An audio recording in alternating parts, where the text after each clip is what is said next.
I know that my pain is just a drop in the ocean, a temporary notion, a scuttling of tears. And grief is like a coin in a fountain. There's so many you can't count them, but each one means something to me. Climbing down from the bower, her ivory legs sank deep into the moss and peat. And as her chin reached the muddy dirt, and it seemed that all hope was lost, she felt the welcome touch of the bedrock on her soiled and calloused feet. And just in time for another breath, another chance to dance with death. And he scrambled up the hill, looked across the valley to the river below. He took a deep breath, held it in, looked to the sky, and let it out. A scream, as long as the valley itself. He sought one more moment, one more breath, to dance with life one more time, to say the things that he hadn't thought through, and taste the regret of the things that he had chosen to do. Choose me, and we can walk the forest, and taste the dew with our morning eyes. The birds are sharing stories in different language. They sing like choirs in unison, in territorial harmony. And to our ears it's sweet and unified. One voice, one story that soothes and seals this moment, like we know something that's been kept from everyone else. One moment made up of 1,000 moments, 1,000,000 stories, but we only need one. This one, this moment.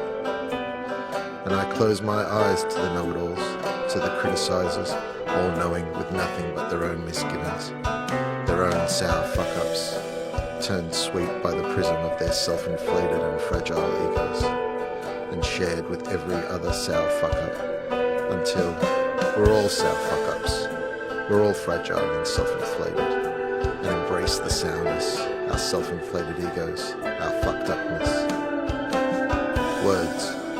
Words are like a cage that is also a key. Each one that I make up sets me free. Like illusions and images in the fireplace, among the logs and kindling. From my daughter's mind comes the salvation that I could not find.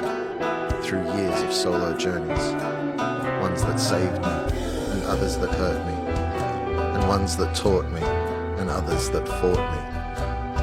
And I always fought back, never one to take a backward step.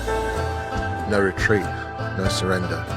Music, she is my defender. Still my lover, after all these years. Music is like food, like air. Nourishment for all the draining moments, and all the people who have sucked at my life force through their ignorance and despair. All lovers past, none with her virtue and loyalty. Because long after their scent has left rooms, their lengths of hair collected from bathroom floors, and their favourite foods emptied from fridges and cupboards, the needle drops on another black circle, and my heart breathes again, held lovingly in a lifetime of moments spent together. And so tonight, with fireside musings, my mind is made soft by whiskey, the frosty air, and the soft wafting notes that make the well-worn journey from the vinyl to my ears. And through the black murky record, the needle, the cables, aided by electricity valves and diodes. Check it out.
and it all combines to recreate a moment when 100 years earlier, calloused and wrinkled black hands touched strings and wood, and a tired, seasoned voice sang mournfully of joy manifested through oppression and pain. And across space, into my mind, the songs of a lifetime eventually rest inside my soul, becoming part of my fabric, as important as the flesh, bone and sinew that is my physical self.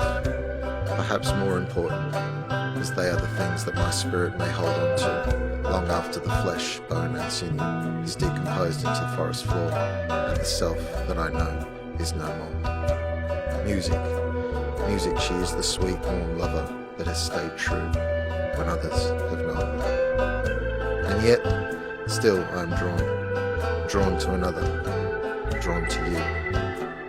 No amount of self-imposed solitude or isolationary musings fill that other need, the need to touch, the need to give and to receive, to coexist, co-create, co-experience, to share our interpretations and compare our views. And so you lead me down the path, through the forest and past the swamp, and with your art-marked hand taking mine, we walk together, silent but for the sound of our feet crushing leaves and twigs, and the joyful menagerie of the forest, with its birds, the breeze, and the water, as it flows over rocks, just as it has done for all time. And when we arrive by the creekside, we take our rest, and I lay my tired head in your sweet lap. You lift the hem of your dress just enough to let my face rest against your thigh. Your soft fingers caress me. Your fingernails lightly rake across my scalp. They part my hair and slowly move across my brow and rest gently like feathers on my closed eyes. And with each movement of your hand, I vibrate in waves of electricity that run the length of my spine. Your words are silent, but the message is like wildfire through a snow-covered forest. And with one look, with one kiss, you lay claim to everything that I am.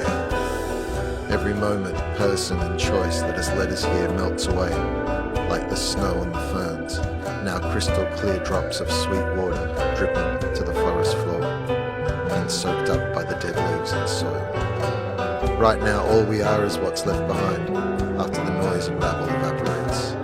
And that's what touches us, replenishes our tide reserves, fills us with a sense of what this moment is, fills us with a sense of what this moment is. One sense of what this moment is. What this moment is. This moment is.